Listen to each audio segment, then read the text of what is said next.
Йыраҡ завершить Ну-ка, Чӑваш чӗлхи бурчухне тӗнче путмейнде. Куда мы мелись, истяну И туған тел, и матур тел, әткәм әнкәмнең теле.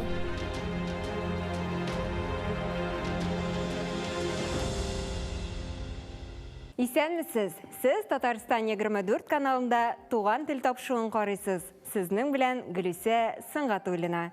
Бүгінгі тапшу Татар милли сәңғаты, профессиональ сынлы сәңғат үсіші юллары. Қазан сәңғат училищесында, һәм башка оқу йортларында білім алған мәшһүр рәссамнарыбыз бүгінгі көндә мәркәзебездә тәкъдим ителүче кайбер күргәзмәләр хакында. Татар милли сәңғаты дигәндә данлыклы Казан читекләре, Казан сөлгеләре, шигүле намазлыклар, татар шамаилләре, бизәкле тәрәзә йөзлекләре, көмеш шулпылар, хәситәләр, инҗеле калфаклар һәм башкалар күз алдына килеп баса. Тик татар милли сәңгате янына профессиональ сынлы сәңгатне дә өстәргә кирәктер. Татарларда сынлы сәңгат тасыр барлыкка килгәннән соң гына үсеш ала. Бу аңа кадәр талантлар булмаган дигән сүз түгел әлбәттә. Бар тик белем алу өчен мөмкинлекләр җитеп бетмәгән дигәнне аңлата. Мәсәлән, 20нче гасыр башында Казан сәнгать мәктәбенә мөселманнар керә алмаган диярлек.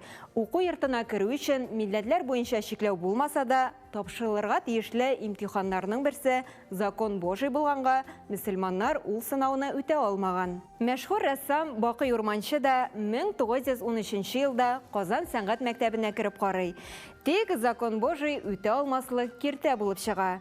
1919 елда гына мәктәп ирекле сәнгать техник остаханәсенә әверелгәннән соң аңа укырга керү насыйп була. Бакый ага Урманчы язганча, 1926 елда инде мәктәптә 20ләп татар исәпләнә. Ә шул елны укырга керергә ниятләгән төрек татар балаларының саны 30га җитә. Араларында Төркстан, Казакстан, Башкортстан һәм Уралдан килүчеләр дә була. Бакый Урманчы беренчеләрдән булып Казан сәнгать мәктәбендә профессиональ белем алган татар рәссамы. 1926 елда Мәскәүдә югары сәнгать остаханәсен тәмамлап кайткач, 1926 елда Соловки лагеренә сөрелгәнче үзе шунда укыта. Тасыр төзелгәннән соң Казанның сәнгати тормышын бер ноктага туплаган мәктәпне төрлечә үзгәртүләр башлана. 1918 елда Казан сәнгать мәктәбе атамасын Казан дәүләт ирекле сәнгать остаханәләре дип алыштыралар. Шулай берничә ел сайын уку йортының исеме алышына тора. 7 тапкыр үзгәртелгәннән соң 1935 елдан Казан сәнгать училищесы дип атала башлый. Училищеның төп максаты фәнне практика белән үреп бару, рәссамнардан белгеч ясау. Сәнгать мәктәбе татар сынлы сәнгате тарихында зур урын тота. Хәзерге вакытта республикабызның йөзен билгеләүче рәссамнарыбызның күбесе шул мәктәпне үткән. Күптән түгел генә Милли музейда Андрей Лихачевның «Тупланмалар тормыш рәвеше буларак» дигән күргәзмәсе ачылды. Лихачев коллекция туплауны тормышның асылы буларак күргән шәхес. Нәкъ менә аның хәзинәсе ярдәмендә 127 ел элек Казанның беренче ачык музее дөнья күргән иде. Әлеге тупланмалар рәсем сәнгатендә дә, Татарстан тарихында да аерым бер урынны били. 16 июля этого года исполняется 190 лет со дня рождения Андрея Федоровича Лихачева. Фигуры, на самом деле, знаковые не только для нашего Национального музея Республики Татарстан, но и для нашего региона вообще. Это был потомственный казанский дворянин из обширного клана Лихачевых, который известен как минимум с 15 века. Андрей Федорович Лихачев был человеком, которого называли поэтом в душе. Вроде бы дворянин, но не занимался ни военной службой, не служил в никаких чиновничествах. Он большую часть своей жизни, больше 30 лет, занимался двумя вещами. Собиранием своей обширной коллекции живописи, графики, скульптуры, мебели, археологии, нумизматики, оружия, и библиотеку свою небольшую собирал. И, конечно же, наукой, археологией и научным изучением нумизматики, истории костюма, народного костюма. Андрей Лихачевның картиналар коллекциясе аерым игътибарга лаек. Мул тормышлы кеше булгач, Авропа буйлап сәяхәт итә алган. Белемле кеше сәяхәттән ни белән кайта? Дөрес, рәсем яки фотосурәтләр коллекциясе белән. Лихачев та чып калганнардан түгел. Ул күңеленә ошаган бар нәрсәнең сурәтен җыйган. Бөек рәссамнарның картиналарының оригинал версиясын таба алмаса да, төгәл нускаларын булса да үзе белән туган ягына алып кайткан. От своих предков предков, прежде всего от отца и прадеда, Андрей Федорович Лихачев получил в наследство при получении имущества небольшую коллекцию живописных полотен. Это были в основном копии картин XVIII века некоторых малоизвестных итальянских, французских художников. Но Лихачев, он был эстетом в высоком смысле этого слова, у него были очень высокие художественные запросы, пытался каким-то образом собрать более-менее достойную коллекцию живописных полотен. Его коллекция при смерти к 1890 году насчитывала примерно 300 единиц. Это были картины западноевропейские, в основном художники Северного Возрождения, такие как Рембрандт, Тициан, Питер и Ян Брейгеле. Лихачев классиканы гына түгел, игътибарны җәлеп итүче, сәер, ординар булмаган рәсем сәнгатен дә яраткан. Шуларның берсе ел фасыллары дип аталучы япон сәнгать альбомы. Этот альбом был сделан в середине XIX века в технике раскраски. Сначала таким традиционным типографским японским методом наносится контур, очень тонкие линии наносятся. Потом пространство между этими контурами заполняется краска, как правило, либо гуашью, либо очень плотной, концентрированной акварелью. Японцы, в отличие от европейцев, от европейской книжной культуры, они закрашивали, покрывали рисунком практически всю поверхность листа. Не оставляли практически нигде свободного места, кроме окантовки, кроме краев. В европейской книжной культуре мы знаем очень много свободного белого пространства для примечаний, для сносок и тому подобное. Здесь мы видим достаточно интересные сцены, которые специалисты по японскому языку, по японской культуре смогли перевести. Они объяснили, здесь находится сцена ранней зимы, мы видим здесь на фоне горного пейзажа, а здесь сцена наоборот, ранней весны, цветет сакура. Әлбәттә, Лихачев коллекциясе моның белән генә төгәлләнми. Аны йөреп чыгу өчен шактый вакыт кирәк булыр иде. Күргәзмә әле май ахырына кадәр дәвам итә. Үзегез дә барып күрә аласыз.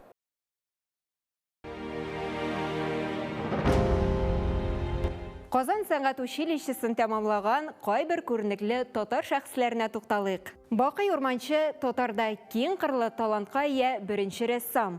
Ул бер үк вакытта нәкыш остасы да, графикта, сынчы да, монументалист да, театр рәссамы да була. Татарстан сынлы сәнгатен үстерү белән бергә Казакстан, Үзбәкстан сәнгатьләре үсешенә дә үзеннән бәйле бетергесез зур өлеш кертә.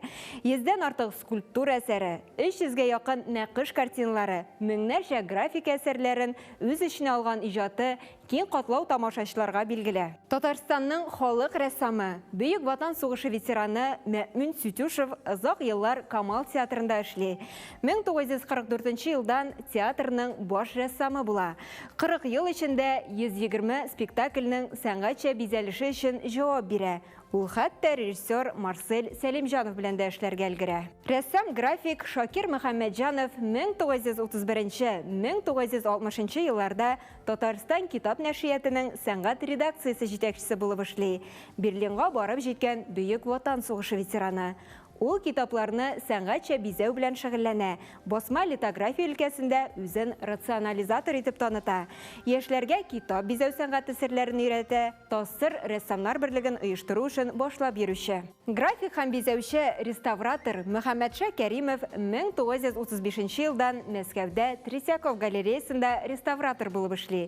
Көмеш, ималь һәм агач әйберләрен реставрацияләүнең яңа ысулларын уйлап табучы. 1928 елда хәтта Парижда гамәли бизәлеш сәнгате күргәзмәсендә дә катнаша. Рәссам график Госман Мусин татар китабы бизәлешендә конструктивизмнан шартлы реализмга күчкән беренче татар рәссамы. Ул безгә Тукай әсәрләренә ясаган иллюстрацияләре белән дә таныш. Бөек Ватан сугышында һәлак була. Илдар Ханов татар рәссамы, сынчы, архитектор, җәмәгать эшлеклесе.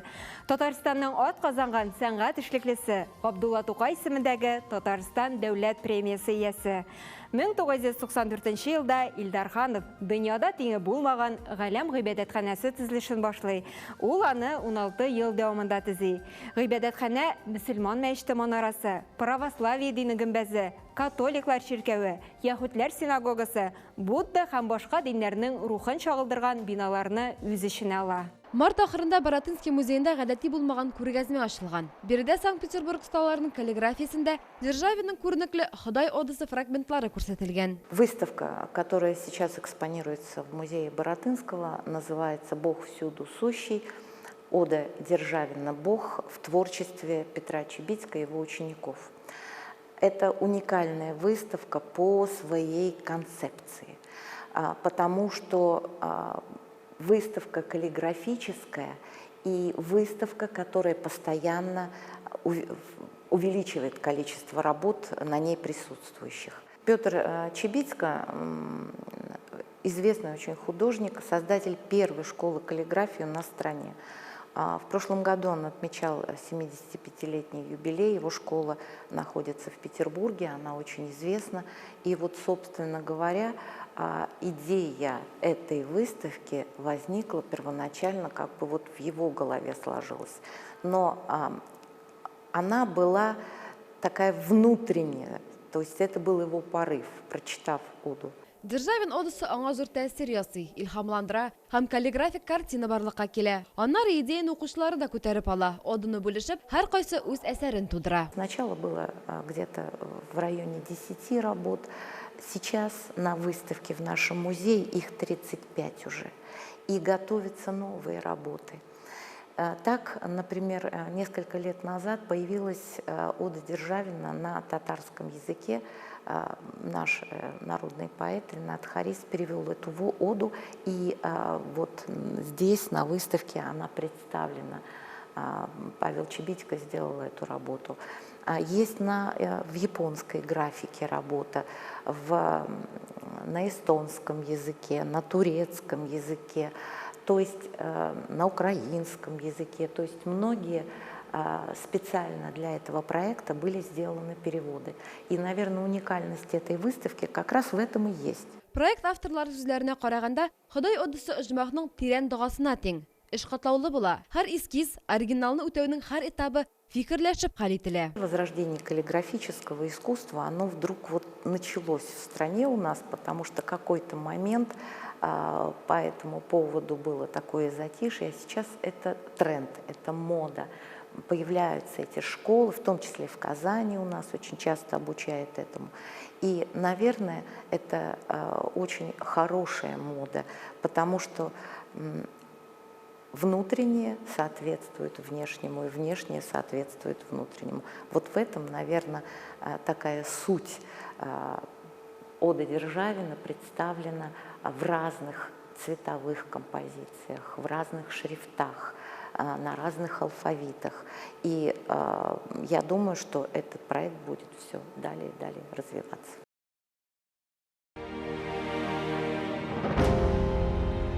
Казан сәнгать училищесынан тыш, башка уку йортларында белем алып, беренчеләрдән булып зур казанышларга ирешкән кайбер татар рәссамнарында атыйк.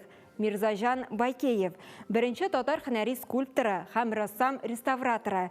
1906-1941 елларда Эрмитажда реставратор булып эшләгән, Ленинград камалышында һәлак булган. Скульптор Садрияхун сынчы, педагог, Тассырның һәм РСФСРның ат казанган сәнгать эшлеклесе, Тассырның халык рәссамы.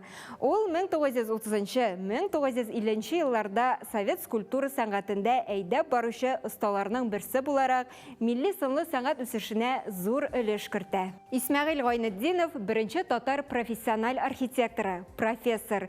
Мәскәүдәге авыл хуҗалыгы күргәзмәсенең Татарстан павильоны авторы. Казанда Татар дәүләт опера һәм балет театры бинасы, Казан Елга вокзалы, Уфада башкорт халкының милли герое Салават Юлаев һәйкәле архитекторы. Сынлы сәнгатьтә хатын-кыз исемнәренә килсәк, беренче татар хатын-кыз профессиональ рәссамы Хәдишә Акчурина.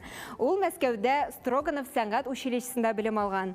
Хәдишә Акчурина үз теләге белән беренче Бөтендөнья сугышына киткән һәм шуннан аның эзе югалган. Әлеге исемлек әлбәттә моның белән генә тәмамланмый. Бер тапшыруда гына күренекле иҗатчыларыбызның барысында ата бетерү мөмкин түгел. Рәссамның эшен башкалар күреп рухланмаса, иҗатчының миссиясе үтәлмәгән дигән сүз. Шуңа да әлеге эштә галереяләрнең, күргәзмә залларының өлеше әйтеп бетергесез зур. Бу урында Казанның Хәзинә милли сәнгать галереясын атап үтми мөмкин түгел. 1950 елдан башлап Татарстанның сынлы сәнгать музеенда Татарстан рәссамнарының сынлы сәнгать, графика, скульптура әсәрләрен туплау эше башлана.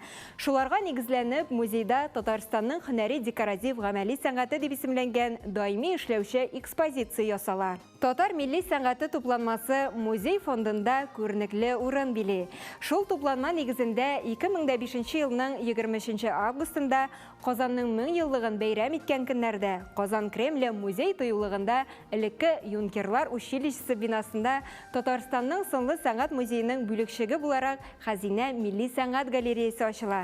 Әлеге галерея милли сәнгатьне пропагандалауда шиксез зур хезмәт башкара. Бакый Урманчы сынлы сәнгатьнең аксакалы. Бездән татар поэзиясына һәм музыкасына нигез салучылар кем дип сорасалар, Тукай һәм Сәйдәш дибез. Татар сынлы сәнгатенә кем күпер салган дисәләр, Бакый ага Урманчы дип җавап бирәбез. Бу юлларны Нәкый Исәнбәт язып калдырган. Казан рәсем сәнгатенә 1895 елда нигез салына. Һәм билгеле, әле ул вакытта мөселман кызлары һәм егетләре әлеге уку йортында укый алмый. Чөнки мөселман дине кушмый. Ниндидер ак кагаз битендә, я өслектә кеше, хайван сурәтләрен төшерү бик тыелган була. Ләкин 1919 елны беренче татар егете шушы мәшһүр уку йортының бусагаларын атлап керә. Ул Бакый Идрис улы Урманчы. Аның портретларынан башлыйбыз. Әгәр дә портретларга күз салсак, портретлары чынлыкта да исә буш җирдә, булай гына, коры гына иҗат ителгән булмаган аңлыйбыз. 100дән артык скульптура әсәре, 300гә якын нәкыш картиналары, меңнәрчә график әсәрләрен үз эченә алган иҗаты киң катлау тамашачыларга билгеле. Аның эшләре Россиянең генә түгел, дөнья музейларының 20 фондында саклана. Иң беренчедән Бакый абыйның беренче татар импрессионисты булуын искә алыйк. Ул бит инде нәрсә ул импрессионизм?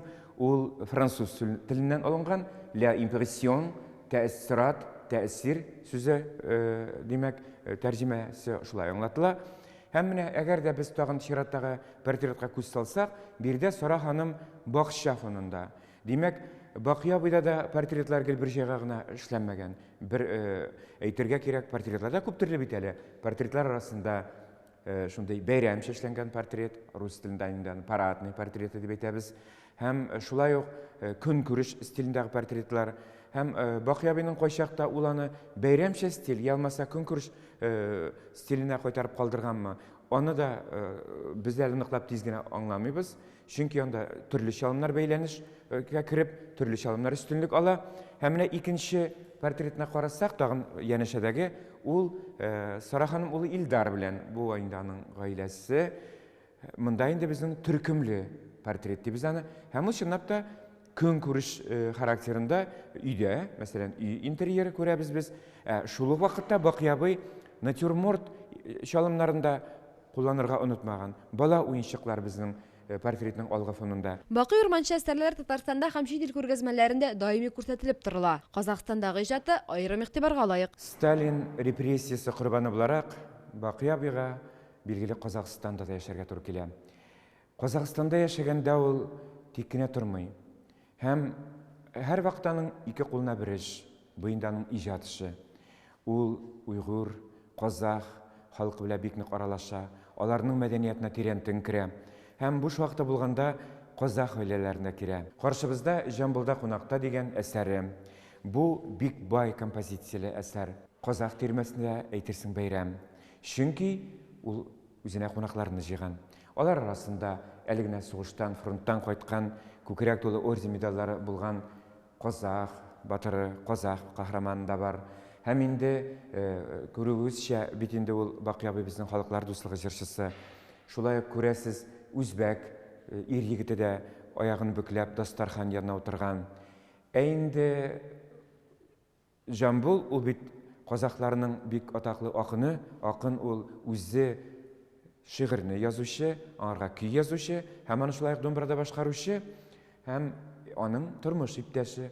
Ул көнчыгыш ханымнарына хас тыйнаклык белән, күркәмлек белән тыныч кына дастарханны хәзерләвен дәвам итә һәм кирәкле әйберләрне китереп тора, һәм композицияга, бирдәге күп фигуралы композицияга тагын аерым бер гүзәллек өсти. Чөнки ул монда ханымнар образларына ул бер үзе генә. Бакый Урманчы татар дөньясындагы күренекле шәхесләрнең сынын тарихта мәңгелеккә калдырган зур рәссам. Ул үзенең уе, фикере, иҗади эшчәнлеге белән татар халкының горурлыгын уятты. Милләтебезне бар дөньяга танытты.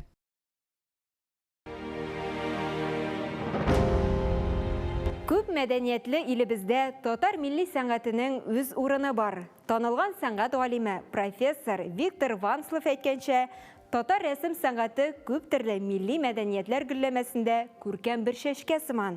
Башка милләтләр аның белән ни кадәр киңрәк танышса, аларның тарихи һәм иҗтимагый багланышлары шул кадәр ныграк булачак. Шушының белән тапшыруыбыз ахырына якынлашты. Бүгенге тапшыру татар милли сәнгате, профессиональ сынлы сәнгать үсеше юллары, Казан сәнгать училищесында һәм башка уку йортларында белем алган мәшһүр рәссамнарыбыз бүгенге көндә мәркәзебездә тәкъдим ителүче кайбер күргәзмәләр хакында иде.